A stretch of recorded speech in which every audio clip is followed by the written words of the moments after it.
Hello everyone, my name is Jane and welcome to my Bookish Pet Peeves.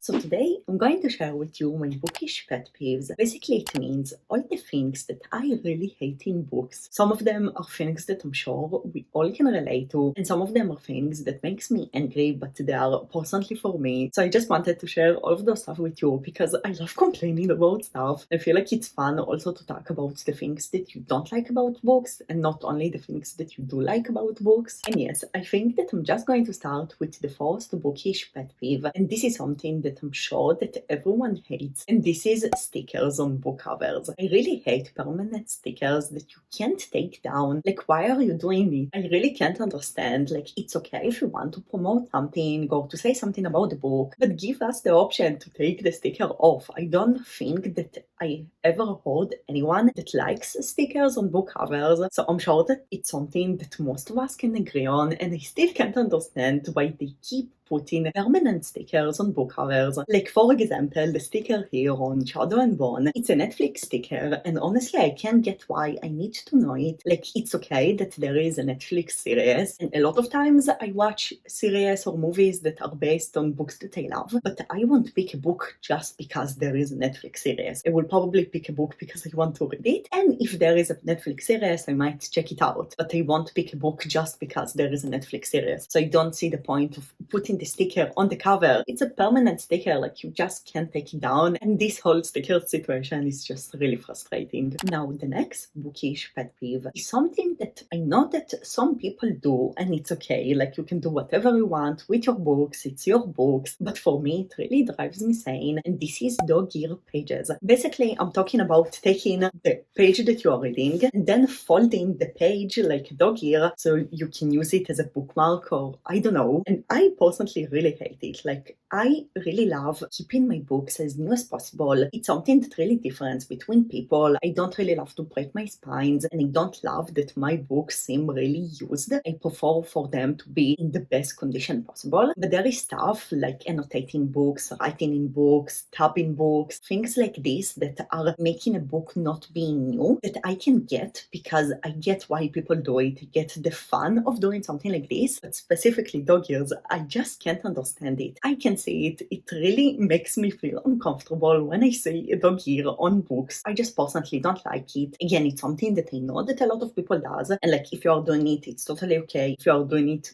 to your books, it's your books, do whatever you want with them. But just for me, I would never do it. It just makes me feel not good seeing dog ear pages, and it's definitely a bookish pet peeve that I have. Now the two next bookish pet peeves are both related to the book covers, and this is again something that I'm sure most of us can relate to. And the first thing is half-naked men on book covers. I really hate it, and I can't understand it, especially books that are releasing today, because I don't feel like half-naked men on covers is something that is really trending anymore. Like, I can get maybe older books, and maybe there were older trends that I'm not aware of, so I'm okay with older books having it. But newer books, why do you put half-naked men on covers? I don't like it. I don't feel like anyone likes it. I hear only complaints about half-naked men on book covers, and I never heard of anyone that loved those kind of covers. If you love them, that's okay. Again, it's my personal pet peeve, but I don't love it. And I personally also read a lot of romance books. It's one of my most read genres, and when I see a book cover like this, it doesn't really make me want to buy the book. I don't think that it looks good. I also don't love real people on book covers because it just doesn't look good in my opinion in most of the cases. And yes, I just really don't get the point of putting half-naked men on book covers. Like, okay, you can get that this is a romance book, but I think that you can also show that it's a romance book not by putting a half-naked man on a book cover. And the second pet peeve that is related to book covers is movie covers, which I also don't like. Like, if I will go to a bookstore and I will see two copies of the same book, but one of them is the original cover and one of them is the movie cover, I would never pick up the movie cover, especially because it makes me not really imagine things on my own. This is just a problem with movies and TV shows and like general book adaptations, and I personally love watching some of those, but I don't love when it happens before I read a book. So I feel like if there is a movie that is based on a book that you want to read, side. That's okay because you can just not watch the movie until you read the book. But if the book you own already has the movie cover or the series cover or just the book adaptation cover on the cover, it makes you not really imagine the characters like you would imagine them because you already have people that are supposedly those characters. And yes, again, I in general don't love real people on book covers, so that's why both of those bookish pet peeves are making more sense, because I also don't love that there is real people on covers. But yes, I just really don't love those type of covers, and usually I just want to buy those type of covers, and if I really want to read a book, I will probably read it in an ebook. So yes, I definitely really don't like it. Now the next bookish pet peeve is something that makes me so angry, and I really hate when those stuff are happening, and this is spoilery synopsis. Not always it's like this, but I feel like in a lot of books, the synopsis itself actually gives a lot of spoilers to the book. Like, I feel that if I'm reading a synopsis, it's supposed to tell me the start of the book and like more or less what is going to be in the book, but not tell me something that I'm going to see in the book only in the last third of the book, if you get what I mean. For example, I have here Horrid by Katrina Leno. This is one of my most favorite books that I read last year, but the thing is that the synopsis is major spoilers. I don't get why. I read the synopsis before I started to read the book. Until today, I really regret reading the synopsis until the end, but basically there is 2 paragraphs to the synopsis, and the second one has major spoilers that are happening only in the very end of the book, which doesn't make sense to me, and it really messed up my experience of reading this book. Again, this is one of my most favorite books that I read in 2021, but I gave it only 4.5 stars because I couldn't give it 5 stars, because me knowing the end and me reading the book without any mystery for me to explore really made me enjoy the book less. So it was just really hard for me to understand that what I read was spoilers. It was just really, really sad. And like, this isn't the only book that I read that had such a spoiler synopsis. It just happens sometimes, and I honestly can't get it. Like, I'm not sure who does the synopsis, the author, the company. I'm not sure, but something isn't right if the synopsis itself has a lot of spoilers in it. Like, I just can't understand it. I know that some people are okay with spoilers, but I can't stand spoilers. It makes me not want to read a book like in that amount, because I'm reading for the plot, and if I know the plot and the end of the plot, nothing really makes me thrilled and on the edge of my seat, and like nothing keeps me want to keep reading the book if I know the end. So yes, I just really hate spoilers, and I think that book synopsis doesn't need to have spoilers in them, especially not things that are happening really in the end of the book, because it's just too much. And yes, please don't do spoiler synopsis. And this is also, by the way, the reason that I never read synopsis until the end. Like, after the synopsis ruined my experience with Horrid, until today I never read the synopsis until the end, only half of it. Now the next bookish pet peeve is something that is pretty general, and it's really hard to understand when this thing is done right and when not. But I'm talking about wrong marketing.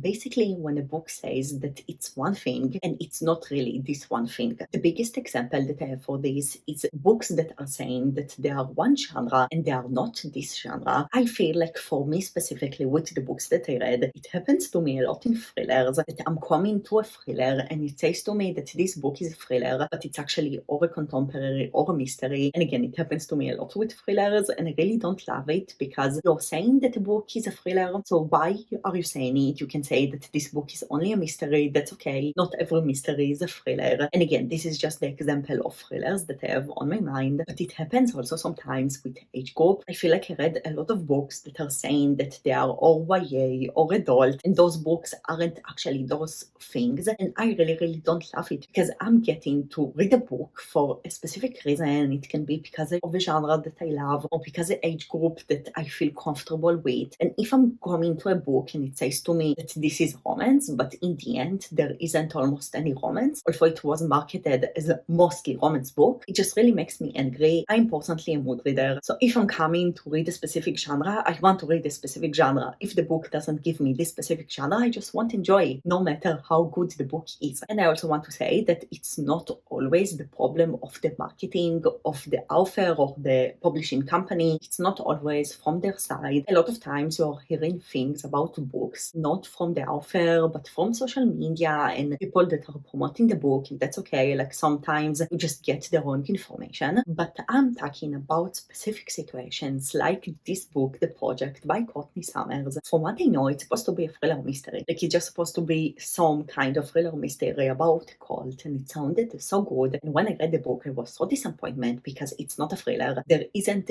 anything that is thrilling in this book, in my opinion, and it's also not a mystery. Like, okay, sometimes you're calling a book a thriller mystery, and the book is only a mystery, okay, but this one wasn't even a mystery. Like, the mystery was discovered really early in the book, so it's not really a mystery. You're already halfway through, know everything. So yes, this is just the example that I thought about this situation, but I just really hate when a book says that it's something when it's actually not this thing. Okay, so now the next bookish pet peeve, something that is related to the plot of the book, just something that I really don't love that is happening in the book, in the plot, and this is basically where there is a really big build-up that is becoming frustrating to you because it's such a long build-up, and in the end of this build-up, you are not satisfied. Now I will explain myself, but basically a lot of times in books you have a build-up to something. I don't know, it can be some kind of mystery or just some kind of relationship, and there is a build-up, and sometimes this build-up is too long and too frustrating. I'm okay with slow-burn romances, for example. It's not always the case like this, but I'm talking about extreme build-ups that takes so much time, and you are just becoming frustrated because it takes so much time. But that's okay, because sometimes a book needs to keep you on the edge of your seat. But I hate when there is a really big build-up and then the end isn't satisfying for me. I have another bookish example, and this is The Inheritance Games by Jennifer Lynn Barnes. Now, first of all, it's okay if you love this book. Like, all the books that I will use today as examples are just things that have things that I personally don't like in books. It doesn't mean that the book is bad. I know that this book is super popular and that a lot of people love it, but this is the perfect example for the bookish pet peeves that I just described, because here basically we have some kind of a big mystery about something really major that happened to the main character and why this thing happened, and throughout the whole book you don't know it. The mystery is very, very big, and like throughout all the book I just kept reading it for the mystery. It was the only thing that I really wanted to find out because the mystery itself was so interesting. But then we got to the end of the book and the resolution of the build-up was so bad. I don't really remember. I think that it wasn't really explained fully, and yeah, sometimes books are ending up in a cliffhanger. But if a book is becoming really frustrating because the build-up is too long, I don't think that you should keep building this build-up up also to the second and to the fourth book. I think that there is a limit to everything. And again, personally, just for me, it felt to me like this book had a really long build-up that I already didn't like, and in the end I was so unsatisfied and just made me really dislike this book because of it. So yes, like, build-up in books is good. You need build-up to make you want to keep reading, but just don't make this build-up too long. And I think that always the end needs to be satisfying, because it's just not fun to read a book and not being satisfied in the end. Okay, so now I have another bookish pet peeves that I'm sure that everyone can agree on, and this is mid-series cover change. Now, I get why sometimes there is a cover change, and usually also the new covers are more modern, and I usually also prefer more the new covers when there is any cover change, but I don't like when it happens in the middle of the series and then the last books in the series doesn't match. And I know that a lot of times companies and authors do this to get more money and to make people buy the whole series from the beginning again, but I really don't love this trend of changing a series in the middle of a series, because okay, maybe I can have money to buy the whole series from the beginning if I really want. I know that also some people will buy the rest of the books in the new covers and they will be okay with the series not matching, but not everyone are like this. Not everyone has now money to buy the same books again, especially because those people already have the books and they own those books. Like, when I was little, I didn't have a lot of money for books, and books is something that can get really expensive really, really easily. And now we have more subscriptions and things like Kindle Unlimited, which is a perfect way to save money. But again, reading a book physically is a different feeling, and a lot of people that love to read really love to read books physically and buy them physically, and I just don't love when companies change series in the middle of the series without making the last book of the series match the older covers. And again, I get that they are doing it for money, but not everyone has money. And because I was in this situation when I was small and I didn't have money to buy the new covers and to make my bookshelves look pretty and to match and everything, I really relate to those people, and I just really don't like when they force you to consume something if you want the whole series to match. I really don't appreciate it. And again, changing covers for series is okay. Like I said, usually I prefer the new covers, but please make the last book in the series also match the old covers. Just think about the consumers that don't have money. Okay, so we we don't have a lot of pet peeves left, but the next one is going to be stiff paper bags. I really hate stiff paper bags. In general, I usually prefer paper bags. They're really fun to read when they are fluffy because you can bend them and you can just use them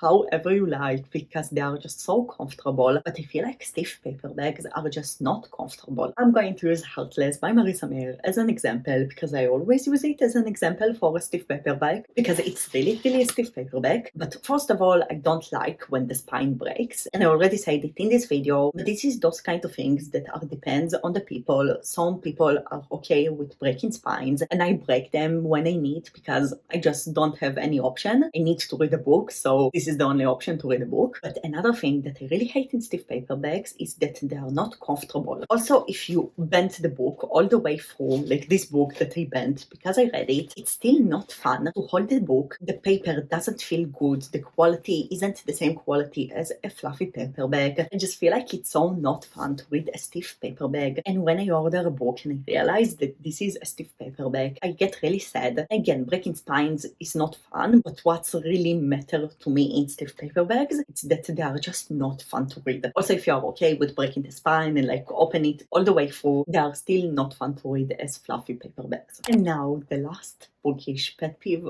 for today is when the dust jacket of hardcovers doesn't align with the spine of the book. I have another book here, for example, Vicious Spirits by Cat Chu, and like you can see here, the spine isn't really aligned. This isn't a really extreme example of the situation, and I'm not sure if you can see it on camera, but in real life, the letters themselves are not in the middle of the spine, they are really on the edge of the spine itself, and also the front cover, you see a little bit of the spine that is getting through to the front cover, and it really drives me crazy. I know that again, not everyone are like this, but I actually saw some people complaining about this too, and I'm not sure why it's happening. I'm not sure who puts the dust jacket on the hardcover, if it's a real person or if this is a machine, but it happens sometimes, like you just can't do nothing about it. But this is those kind of things that I can't really return a book just because the spine doesn't align, because I just feel like I'm complaining about nothing.